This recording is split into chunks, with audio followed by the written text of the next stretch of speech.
Okay, so I'm going to show you how to posterize an image and get it ready for a painting, the same project we did earlier. So the first thing I need to do is share my screen. Give me a second here. All right, it's always great to see your unfiltered face on Photoshop. So the first thing I'm going to do here is get rid of the color. So we're going to go into Image, Mode, and Grayscale. Discard, okay? Now, at this point, you can crop your image in any way.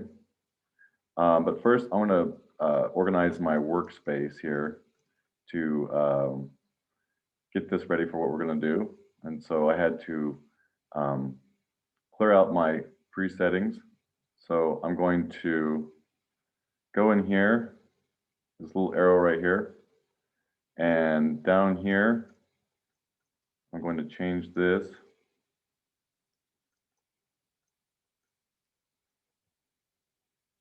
to inches. Get rid of this window here. And that allows me, when I use this rectangular tool, to get it to the exact dimension. See how it shows the inches there? Now, the next thing I'm going to do is in image adjustments. I like to mess around with brightness and contrast. Now, you can mess with levels and curves and exposure, but I found that brightness and contrast can do pretty much all you need to do. So I'll click on brightness and contrast and play around with this a little bit. Increase it. You get a little brightness too. You might have to go back and forth to get this to where you want. Now, next thing I'm going to do is see where it's at. So in image adjustments down here in Posterize, and it gives you the levels. Now, I always, it defaults to 4 levels, which will give you the darks here, the white, and then 2 shades of gray. Now, you can mess around with it. I mean, you can increase a lot of different levels. I mean, you can do more here. But I found that 4 is generally what you want. Now, I'm going to hit cancel here because it's not quite what I want. So I'm going to go back into adjustments and brightness and contrast. And I'll give it a little more brightness. Maybe just a little contrast. And see how this works.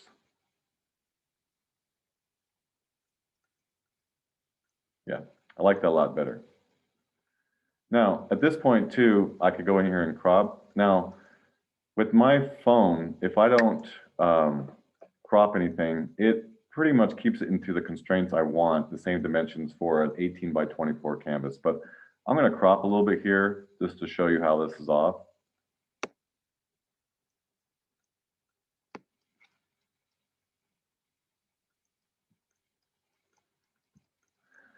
Now, the next thing I need to do is to make sure that this is the same scale. Now, some of the other handy tools that you have here, you can go into create the navigator, which kind of gives you the ability to increase and decrease if you want to kind of look at this at a closer level to see how it's going to work for a painting.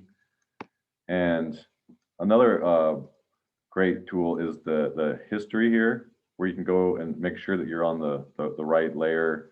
Or another button that's a very simple button is to go into this undo button here. It takes you back to the original.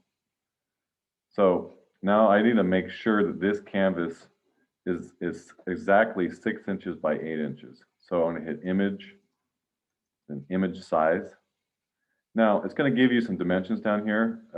72 resolution is what you see on most computer monitors, but we're going to create this to 6 inches by 8 inches, so it's easy to print out if you need to print it, if you're not working on your monitor. So the way that I go down here is go down to the original size, and I'll click 8 by 10 DPI, and DPI is a high resolution printing. It also will keep it to the same constraints when I transfer this to my grid, because my grid template is 300 DPI, and they need to match. So if I kept this at 8 by 10 and 72 DPI, it'd be really small in that grid. So I'm going to click on there.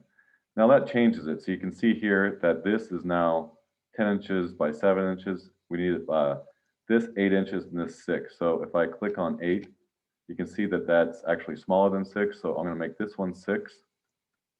Now another thing is you need to make sure that this is locked. And so we know that we need to trim 0.361 inches off the height. So I'll hit OK here.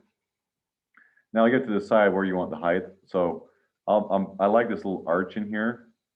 So what I'm going to do is trim it off my shirt.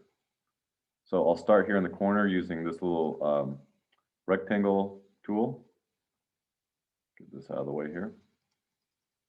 I'll start here at the corner. Now I know that it's 6 inches. That's what we want. I'll bring it down until it hits as close as we can to 8. That's probably, oh, right there. And I'll hit image, crop.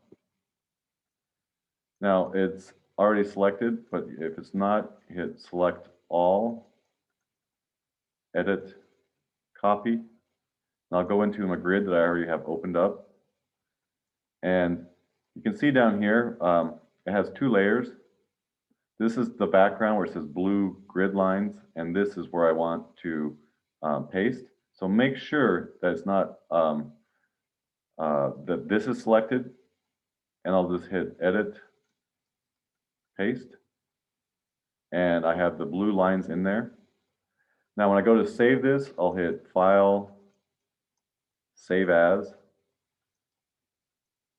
click on this. Now you can choose where you want to download, save this to. I'm going to just save it to my desktop here.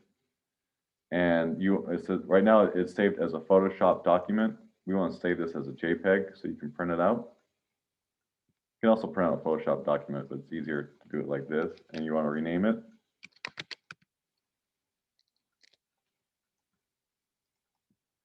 It's going to ask you in the resolution. I always save it as the largest file as I can.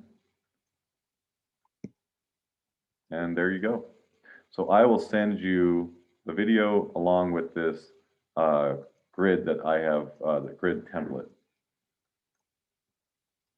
All right. Thank you for your time.